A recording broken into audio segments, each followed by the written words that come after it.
Ayurveda for our medical students. Please come and talk to our doctors, which I did.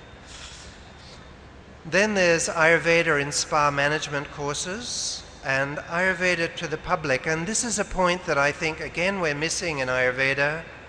The embassies for Ayurveda are out there, and they are called yoga centers. They exist in every small town, in every country in the West. Grannies go along to do it, kids do it, pregnant ladies do it.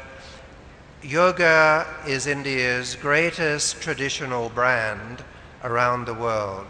Linking Ayurveda to yoga is an obvious thing to do, offering training courses for yoga teachers just to educate about Ayurveda, not prescribe, not treat, but just educate, would be a wonderful bridge to the world of Ayurveda, and I think this needs to be developed. Then there's theoretical and foundational research, which I don't need to dwell on. Dr. Valiatan is a great leader in this.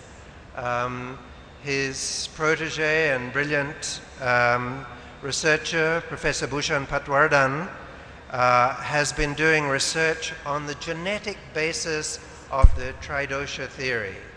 What he's found is that when the Ayurvedic doctors group people into a Vata dosha group, a Pitta dosha group, a Kapha dosha group, and he looks at their genetic makeup, that there are 3 discrete clusterings of genetic material reflecting the Ayurvedic diagnostic categories. This is what in Western medical science we would call pharmacogenetics. Ayurveda has it. What we need to do is take this further and show how this Ayurvedic pharmacogenetics can guide on an individualized approach to prescribing and drug development. Further research on the theoretical constructs of Ayurveda, the energy basis of Ayurveda, prana, nadis, marma, the physics of Ayurveda, which Professor Alex Hankey has done some important theoretical conceptualization work in. The physics of Ayurveda is something that Ayurveda can offer to modern medical science, which forgets about physics and starts with chemistry. Chemistry doesn't tell the whole story. Physics doesn't go away just because you talk about chemistry. The laws of physics prevail, and Ayurveda understands how if you shift energy, matter complies and lines up and follows. This is something of foundational importance in medical science. And guiding this is the need for textual research and the conservation of classical texts. And I know there's a movement for this in India. IAIM is doing work in this, others are doing work in this. But as well as doing science, Ayurveda has the great gift of being able to ground the science in Shastra. Shastra-guided research will be the best of modern science and the best of Vedic science. And I want to finally talk with you about the Ayurvedic family when we talk about globalization. When Ayurveda talks about globalization, I hear from government officials, I hear from companies, I hear from traveling Vaidyas, America and Europe. I showed you that list of collaborating centers of Chinese medicine. What do you see? 14 collaborating centers in East Asia. China looks to its own wider family for expansion and development. It looks globally as well, as we saw from the map, but it's developing its own family.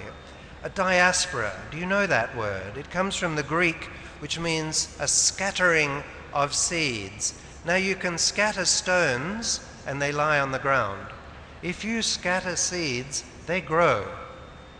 And this is what has happened through Indian trade and exploration and settlement in Southeast Asia over at least 2,000 years and more. The seeds are out there, they've been sown. Let's take a look at them. Here's some South Indian influence on the Malay Peninsula. There's a state in Malaysia. Are the Malaysians here? Where are the Malaysians? I know there's a delegation. Yes, I see hands going up there at the back. The state of Kedah was in ancient times known as Kedah-Ram. Have you heard of Kedarnath? Kedarnath, everybody's heard of Kedarnath? Well, this was Kedah-Ram. Now it's just Kedah, but it was an ancient settlement that was a trading entrepot, a port between India and China where the trade winds would take people. They'd stop till the monsoons changed, and they set up a settlement. It was known as a settlement of high culture, of civilization that produced silk and gold, not cotton and clay, silk and gold. This is a temple ruin that remains from that in the state of Kedah, north of Penang, showing some of the Vedic influence. This was a Shaivite community, and on the hill at the back there was a permanent flame burning for several hundred years that served as a lighthouse for ships coming in and also as a flame in the Agnihoma traditions of the community.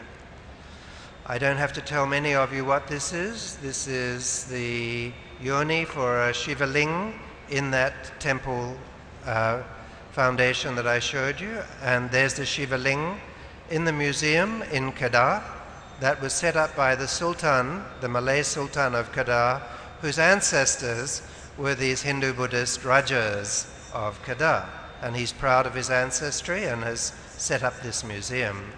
Here's another thing from the museum, Ganapati, as you can see, a very old style of carving.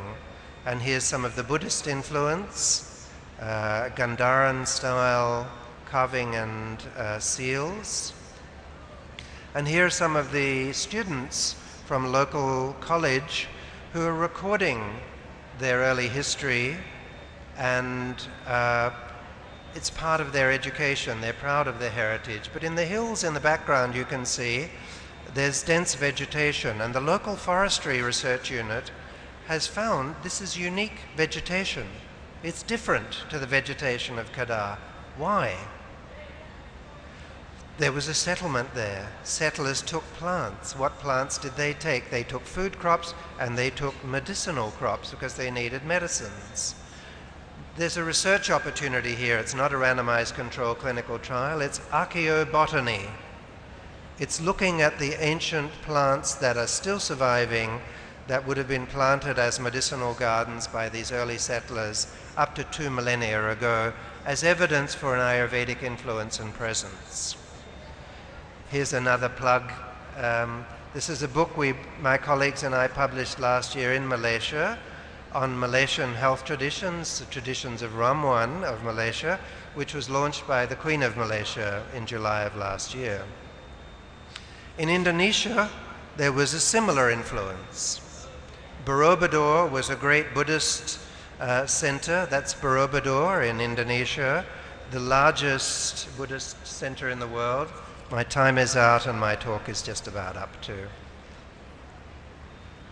This is Borobudur. And these are the traditions that are now there in Indonesia, the massage traditions, the herbal traditions that have strong links with Ayurveda. They're a linguistic link showing not just an Indian influence but an Ayurvedic influence. Panchalogam in Malay and Indonesian means an alloy, but it draws from the Siddha term of Pancha, 5 metals in Siddha medicine. Pancha Indra is the Malay and Indonesian word for 5 senses. Pancha Indra has strong links with Pancha Mahabhutas.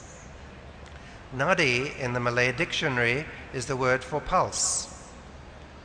We know what Nadi means in Ayurveda, Nadi Vigyan. Same in Thailand and Laos. Thai massage comes from Indian yoga. Burmese medicine, they talk about dat, which comes from dhatus, the tissues. This is your Ayurvedic family, your Ayurvedic diaspora. Thai and Burmese Buddhist monks still have this knowledge. Vietnam, as you can see, this is not a Chinese influence. This is an Indian influence. So throughout, there is this Ayurvedic influence that is waiting to be nurtured. I'll go straight to the end. The Vedic globalization, as I said, should be done in the spirit of Vasudeva Kutumbakam. The world is our family, not the world is an opportunity for a quick buck. We do this, obviously businesses want to profit and should profit, but Ayurveda is offering meaning and connectedness and enhancement for human life, and that's done in the spirit of caring and family. And this is my last slide. I'd like to propose a new public health outlook for Ayurvedic development, which at the moment is still seems to be a kind of secret way of thinking, so I've called it SHH. A focus on society rather than exclusively on individuals. A recognition of the importance of service, not only profit. Profit, yes, of course, but not only profit, service. A focus on systems that take into account consumer priorities, what the public are interested in, not just what we want to give them. A focus on sustainability in healthcare, like the home herbal gardens, like conserving medicinal plants, and a focus on health for the majority of the world's populations who use traditional medicine, drawing on the rich insights from Ayurveda. That, I think, will help us with Ayurvedic globalization. Thank you very much.